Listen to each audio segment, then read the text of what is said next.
Dun, dun, dun, dun, dun, dun, dun, dun, dun, dun, dun. Welcome to the Christmas Eve Thursday edition of Body Bags with crispy movies. Today I have for you people to enjoy a movie called what a lot of people know it as Deadly Games.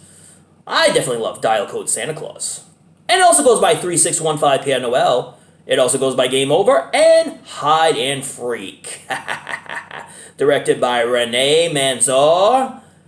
And it is a film from 1989. Yeah, the year I graduated high school. Not aging myself, am I? No, I am. Oh, yeah. Happy holidays. Welcome to Body Bags. I'm your Thursday review, Chris, from Crispy Movies. You know my name is Chris. You know I love B-movies. And welcome to the Christmas Eve edition of Body Bags. And today, yes, I have Deadly Games, and this is from Vinegar Syndrome. First of all, I want to say that this film looked amazing. Look at this cover art, how beautiful this is. And this is the back of it. And I just want to show you the film that Vinegar Syndrome puts out. It's got a 4K and a Blu-ray on here as well. I highly recommend picking this one up. This is a lot of fun. If you like Home Alone, you will definitely like this film. And this actually came out before Home Alone, a year before.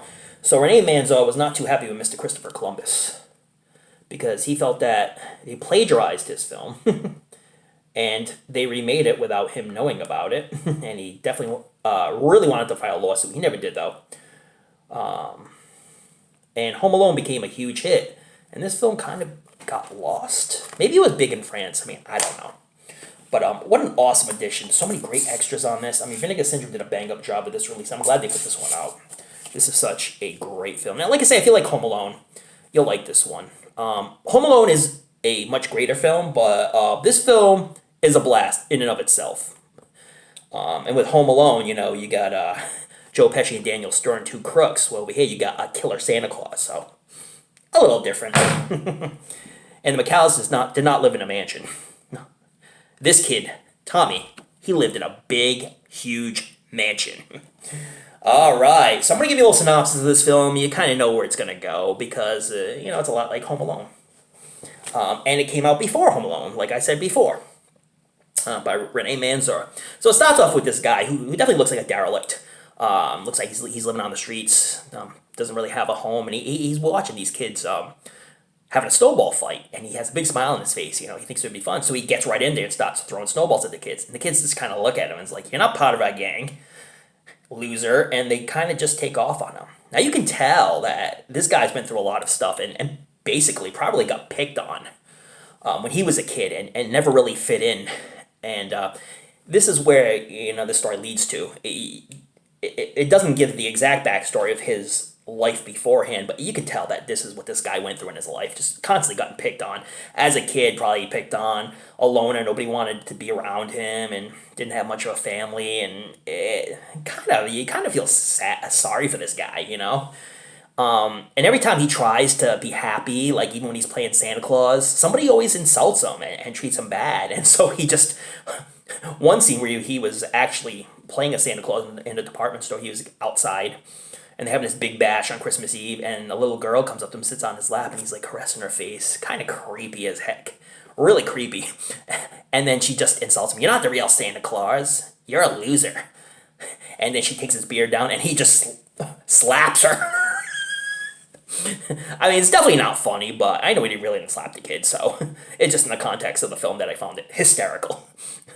And then he got fired from his job. But let's go back with this. Now you meet Tommy. And Tommy's into action movies. He has posters in his room of like Terminator, and he likes horror movies like Texas Chainsaw 2. So you see a poster of TCM 2, amongst other things. And he has his guns and his then he has like a back room that has a lot of his old toys and his dad's old toys and his dad's like old toys. And it's a room that his mother doesn't even know is there, that his father and him only knew about. So he's got that room over there, and he rigs his house to where he's chasing his dog around with like pellet guns and stuff, and like a little Nerf arrow gun. And he hits a button, and the floor opens up, and there's like a little net, so the dog falls in. And So you can tell where this film is gonna go, because he has all these like contraptions around his house, and this kid is skilled. I mean, I'm talking about skilled. I'm not sure how old he is. They never really say how old, but it looks like he's like 10, 11. This kid fixes cars. He fixed a car. He was under the thing working on it. He's a computer whiz. He builds contraptions all around his house, even more high tech than Kevin McAllister did. And he's very close to his grandfather, Pappy, who's blind and needs insulin shots every so often. And, he's old. He's an old man. But he's very close to his grandfather. And he looks at his grandfather as a father figure because his father passed away. And his mother is a workaholic. She's always working. And she owns like a huge department store, like many of them. So she's rich. She has a big mansion that they all live in. And then they have caretakers that watch over the house and watch over Tommy to make sure he's okay and the grandfather's okay. So, and like I say, he has his dog, JR, who he's really close to as well. So it goes back and forth between him and the derelict.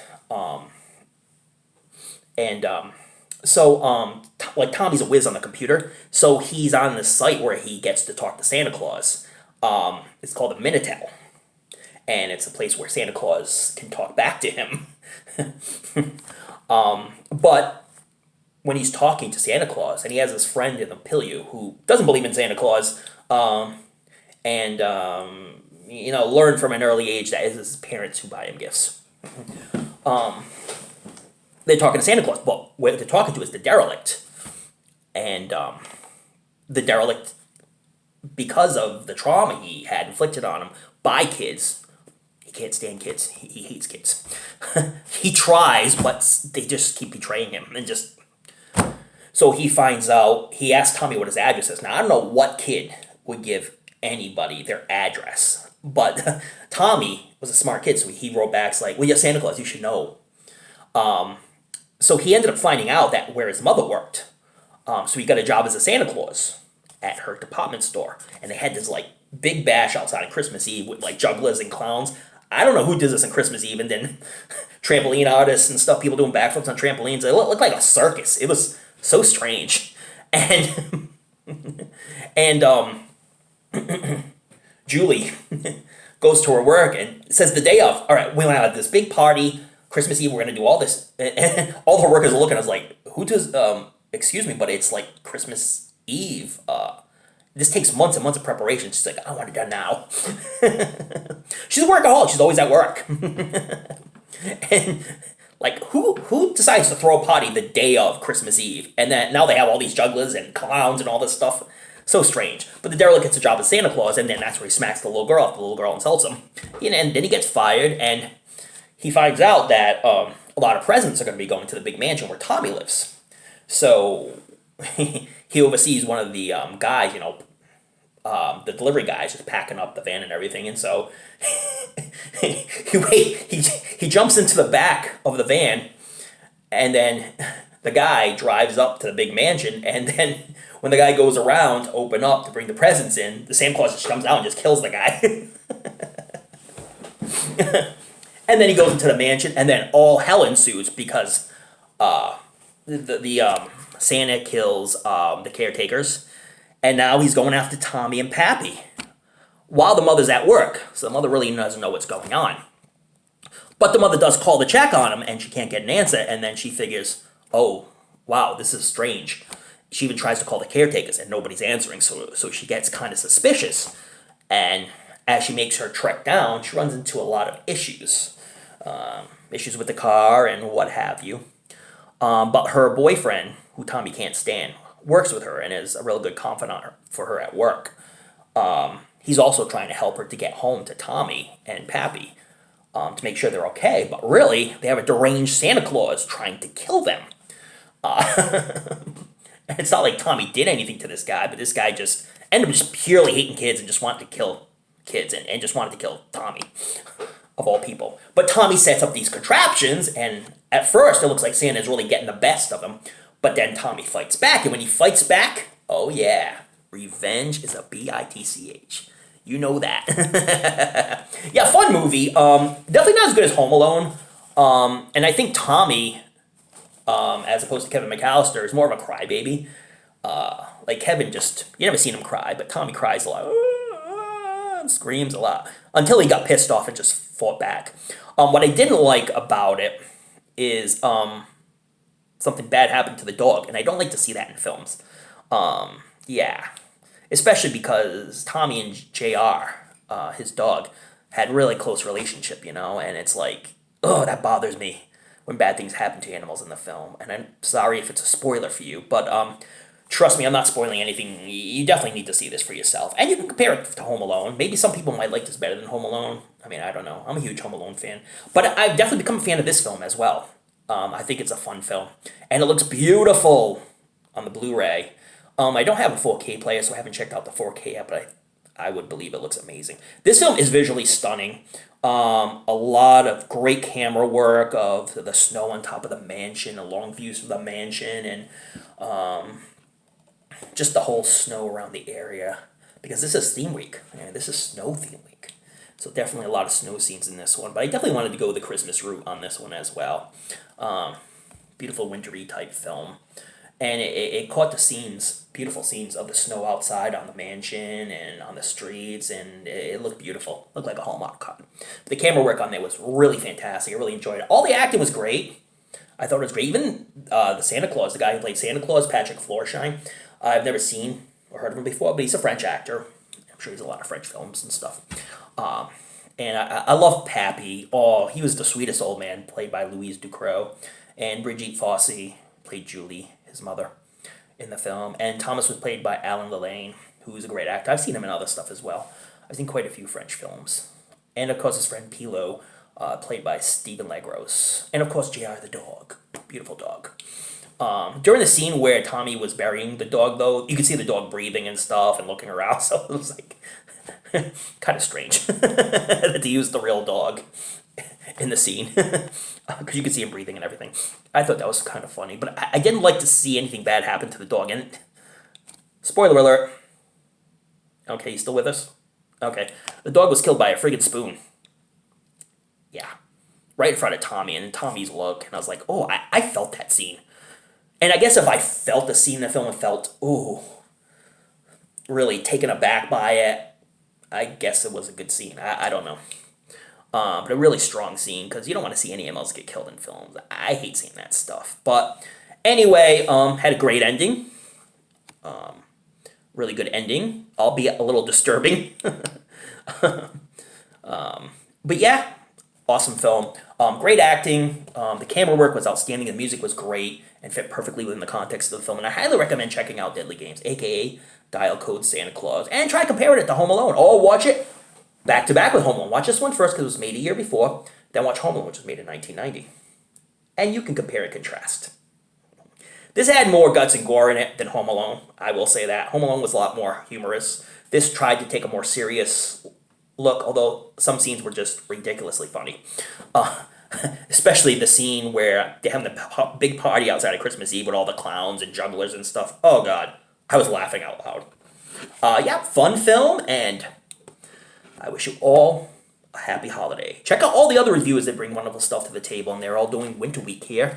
Big theme week here on BodyBags, so check them all out. Check out tomorrow, because tomorrow's Christmas, and we'll have another review for you here on Christmas Day. Oh, yeah.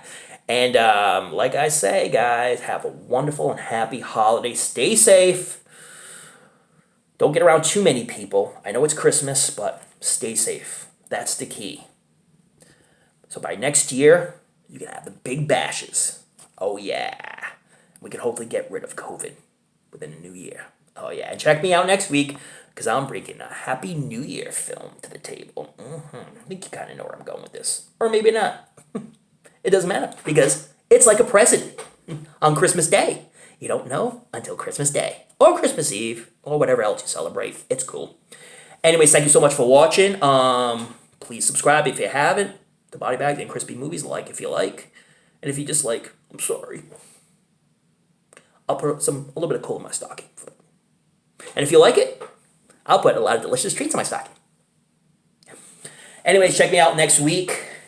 And don't forget to watch those late night Christmas horror movies. Read up on your latest Fright Mags. Hopefully something Christmassy. But don't forget to tune into another episode of the show we call Body Bags, or I'll send Demented Santa your way. Where you can play some deadly games. And then you can hide and freak out. The freak, the sheep. All right, Merry Christmas.